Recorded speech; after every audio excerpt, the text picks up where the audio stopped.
Hello everyone, welcome to Telugu employment hub. Central government కింద పనిచేస్తున్నటువంటి విద్యుత్ శాఖలో మనకు జాబ్ నోటిఫికేషన్ అయితే రిలీజ్ అయింది గైస్. ఇది మనకు CPRI central power research institute కింద అయితే మనకి జాబ్ నోటిఫికేషన్ అయితే రిలీజ్ చేయడం అయితే జరిగింది. ఇది మనకు government of India society ministry of power కింద అయితే పనిచేస్తున్నటువంటి సంస్థ అన్నమాట. దీంట్లో మనకి ప్రాజెక్ట్ ఇంజనీర్ టెంపరీ బేసిస్ కింద అయితే మనకైతే ఈ పోస్టుకు సంబంధించి మనకు 2 వేకెన్సీస్ అయితే మనకైతే ప్రొవైడ్ చేయడం అయితే జరిగిందనమాట. దీనికి సంబంధించిన ఎడ్యుకేషన్ క్వాలిఫికేషన్ అలాగే శాలరీ మనమైతే డీటెయిల్స్ అయితే కంప్లీట్ డీటెయిల్స్ ఈ వీడియోలో అయితే చూసుకుందాం మనం. అలాగే ఎలా అప్లికేషన్ తీసుకోవాలో కూడా వీడియోలో లాస్ట్ వరకు అయితే చెప్తాను. కంప్లీట్గా వీడియో స్కిప్ చేయకుండా లాస్ట్ వరకు అయితే చూడండి. దీంట్లో ఫస్ట్ మనం జాబ్ పొజిషన్ డీటెయిల్స్ చూసుకుంటే మనం దీంట్లో మనకి ప్రాజెక్ట్ ఇంజనీర్ బేసిస్ కింద మనకైతే 2 పొజిషన్స్ కింద అయితే మనకైతే వేకెన్సీస్ అయితే ప్రొవైడ్ చేయడం జరిగిందనమాట. దీంట్లో మనకి శాలరీ చూసుకుంటే మనకు 70,000 PM పర్ మంత్ అయితే ఉంటుందన్నమాట. ఇది రెమ్యునరేషన్ కింద అయితే మనకు 70,000 పర్ మంత్ అయితే పే చేయడం అయితే జరుగుతుందన్నమాట. అలాగే దీనికి సంబంధించిన ఏజ్ లిమిట్ చూసుకుంటే 30 years వరకు అయితే మనకైతే లాస్ట్ డేట్ ఆఫ్ అప్లికేషన్ వరకు అయితే మనకు 30 years అయితే ఉండాలన్నమాట. 18 నుంచి 30 years మధ్యలో ఉన్న ప్రతి ఒక్కరు అయితే దీనికైతే అప్లై అయితే చేసుకోవచ్చు అన్నమాట. అలాగే దీనికి సంబంధించిన ఎడ్యుకేషన్ క్వాలిఫికేషన్ మీరు చూసుకుంటే ME MTech in structural engineering సివిల్లో విత్ 2 years వర్కింగ్ ఎక్స్పీరియన్స్ అయితే ఉండాలన్నమాట.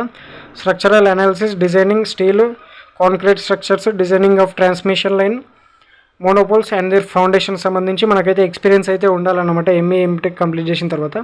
అలాగే మనకైతే గుడ్ నాలెడ్జ్ అయితే ఉండాలన్నమాట దీనికి సంబంధించిన ప్రోగ్రామ్స్ అన్నమాట.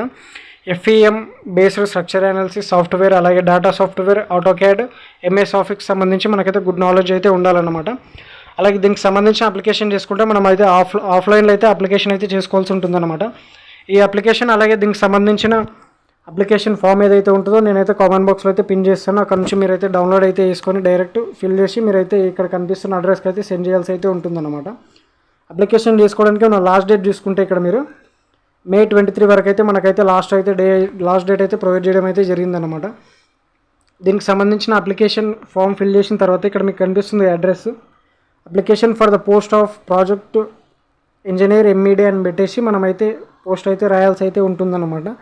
The chief administrative officer central power research institute, post box number 8066, professor sir CV Raman road, Sadashivanagar, post office, Bengaluru 560080. ఈ అడ్రస్కి అయితే మీరైతే అప్లికేషన్ అయితే సెండ్ చేయాల్సి అయితే ఉంటుందన్నమాట. ఇప్పుడు దీనికి సంబంధించిన అప్లికేషన్ ఫామ్ అయితే చూసుకుందాం. దీంట్లో మనకి first position to which applied అనే మన పొజిషన్ అలాగే అడ్వర్టైజ్ నెంబర్ అయితే వాళ్ళైతే ఫిల్ చేయడం అయితే జరిగింది. ఇక్కడ రైట్ సైడ్లో అయితే మీ ఫోటో అయితే ఫిక్స్ చేయండి అనమాట. దీన్ని ప్రింట్ చేసుకొని దీన్ని అయితే ఫిల్ చేయాల్సి అయితే ఉంటుందన్నమాట. ఇక్కడ రైట్ సైడ్ మీ ఫోటో అయితే ఫిక్స్ చేసిన తర్వాత ఇక్కడ మీ కేటగిరీ ఏ క్యాస్ట్ ఏదైతే ఉంటుందో OBC, SC, ST ఏదైతే ఉంటుందో జనరల్ EWS ఏది ఉంటే అది ఇచ్చేసేయండి.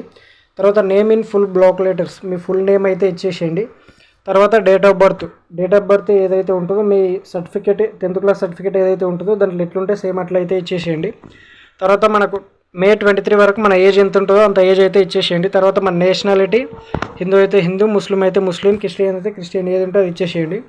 తర్వాత ఫాదర్ లేదా మ్యారేజ్ అయిన వాళ్ళు ఉంటే హస్బెండ్ నేమ్ అయితే ఇచ్చేసేయండి. మ్యారిటల్ స్టేటస్ సింగిల్ అయితే సింగిల్, మ్యారీడ్ అయితే మ్యారీడ్ అయ్యి పెట్టండి. తర్వాత మనకు అడ్రస్ ఇన్ కరస్పాండెంట్ మన కరస్పాండెన్స్ అడ్రస్ అయితే మీరు ఇక్కడైతే ఫుల్ లెటర్స్ అయితే మీరు ఎంటర్ చేయాల్సి ఉంటుంది. అలాగే దాంతోపాటు మన పర్మనెంట్ అడ్రస్ కూడా ఇక్కడైతే ఎంటర్ చేయాల్సి ఉంటుంది. ఎంటర్ చేసిన తర్వాత ఈమెయిల్ మొబైల్ నెంబర్ మీరు ఈమెయిల్ మొబైల్ నెంబర్ ఏదైతే ఇస్తారో దాని ద్వారానే వాళ్ళైతే మీకు కనెక్ట్ అవ్వడం అయితే జరుగుతుందన్నమాట. ఫర్దర్గా మీరు సెలెక్ట్ అయ్యారా లేదా అని చెప్పేసి సెలెక్ట్ అయితే మీరు ఈమెయిల్ SMS అయితే మీకైతే రావడం అయితే జరుగుతుందన్నమాట వాళ్ళు కాంటాక్ట్ అవ్వడానికి. సో మీరు కేర్ఫుల్గా చూసి మంచిగా మీ ఈమెయిల్ అయితే ఎటువంటి మిస్టేక్స్ లేకుండా ఈమెయిల్ అండ్ మొబైల్ నెంబర్ అయితే ఇచ్చేసేయండి. ఇచ్చేసిన తర్వాత ఇక్కడ మీకు దీంట్లోనే మనకి సెకండ్ చూసుకుంటే ఎడ్యుకేషనల్ క్వాలిఫికేషన్కి సంబంధించిన డీటెయిల్స్ అయితే ఉంటుంది ఎంటర్ చేయాలన్నమాట. Examination passed, month of hearing, university, marks, division, subject, specialization అన్నీ అయితే మీరు ఫిల్ చేసిన తర్వాత నెక్స్ట్ మన ఎక్స్పీరియన్స్ సంబంధించిన డీటెయిల్స్ అయితే ఫామ్ అయితే ఫిల్ చేయాల్సి ఉంటుందన్నమాట.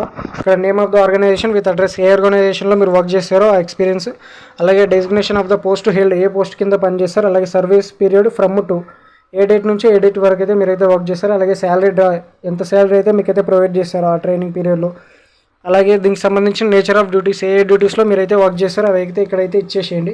ఇచ్చేసిన తర్వాత ఇక్కడ మీరు హైయర్ ఎడ్యుకేషన్ ఏమన్నా మీరు ఇంకా చేయాలనుకుంటున్నారా లేదా PWBD క్యాండిడేటా అలాగే ఇక్కడ చూసి మీరు ఎస్ అయితే నో అయితే ఇచ్చేసేయండి. అలాగే మీరు ఎటువంటి కాంట్రాక్చువల్ బేసిస్ కింద గవర్నమెంట్ సెక్టర్ కింద పబ్లిక్ సెక్టర్ కింద ఎటువంటి కాంట్రాక్చువల్ బేసిస్ కింద ఎక్కడైనా వర్క్ చేస్తున్నారా ఇస్తుంటే నో అయితే నో ఇచ్చేసింది. అలాగే ప్రజెంట్ ఎంప్లాయీకి సంబంధించి ఎటువంటి ఏమైనా బాండ్స్ ఏమైనా ఎగ్జిక్యూట్ అయితే చేశారా ఉంటే ఎస్ లేదైతే నో అయితే నో ఇచ్చేసేయండి. తర్వాత మనకు మినిమం టైం రిక్వైర్డ్, మనం జాయిన్ అవ్వడానికి ఎంత టైం మీకు అయితే పడుతుందో అంత టైం ఇక్కడైతే ఫిల్ చేసేయండి. తర్వాత seminar, training, short term courses, certification, అలాగే కోర్సు అటెండెంట్కి సంబంధించిన ఎటువంటి ఏమైనా ట్రైనింగ్, షార్ట్ టర్మ్ కోర్స్ ఏమైనా డీటెయిల్స్కి సంబంధించిన ఏవైతే ఉంటాయో అవి ఇక్కడైతే ఫిల్ చేసేయండి. ఫిల్ చేసిన తర్వాత లాస్ట్లో ఇక్కడ మీ ప్లేస్, డేట్ అయితే వేసేయండి. రైట్ సైడ్లో మీకు సిగ్నేచర్ ఆఫ్ ద క్యాండిడేట్ కనిపిస్తుంది కదా, ఇక్కడ మీ సిగ్నేచర్ అయితే వేసేయండి. చేసిన తర్వాత ఈ 4 ఫామ్స్ ఏవైతే ఉన్నాయో ఈ ఫామ్స్ అయితే మీరైతే ప్రింట్ తీసేసుకొని ఇవైతే ఫిల్ చేయాలన్నమాట. చేసిన తర్వాత దీంతోపాటు అలాగే మీకు మీ ఎడ్యుకేషన్ క్వాలిఫికేషన్ సర్టిఫికేట్స్, అలాగే మీ ఫోటో ఐడెంటిటీ ఏదైతే ఉంటుందో, మన బర్త్ సర్టిఫికేట్ ఏదైతే ఎస్ఎస్సికి సంబంధించింది ఏదైతే ఉంటుందో అది కూడా మీ డేట్ ఆఫ్ బర్త్ ప్రూఫ్ కింద సర్టిఫికేట్స్ అన్నీ పెట్టేసి మీ ఎడ్యుకేషనల్ క్వాలిఫికేషన్ అలాగే ఎక్స్పీరియన్స్ సర్టిఫికేట్స్, మీకు సంబంధించిన ఎక్స్పీరియన్స్ ఉంటే ఎక్స్పీరియన్స్ సర్టిఫికేట్స్ అన్నీ పెట్టేసి మీరైతే ఈ ఫామ్ అయితే ఫిల్ చేసి ఇందాక అయిపోయిన అడ్రస్ ఉంది కదా, ఆ అడ్రస్కి అయితే మీరైతే సెండ్ చేయాల్సి అయితే ఉంటుందన్నమాట. ఇలాంటి మరెన్నో జాబ్ అప్డేట్స్ గురించి తెలుసుకోవాలని కూడా మన ఛానల్ అయితే సబ్స్క్రైబ్ అయితే చేసుకోండి. మీ ఫ్రెండ్స్ అండ్ ఫ్యామిలీ మెంబర్స్ కూడా ఇటువంటి యూస్ఫుల్ అయిన ఇన్ఫర్మేషన్ అయితే తప్పకుండా అయితే షేర్ చేయండి. Thank you for watching this video.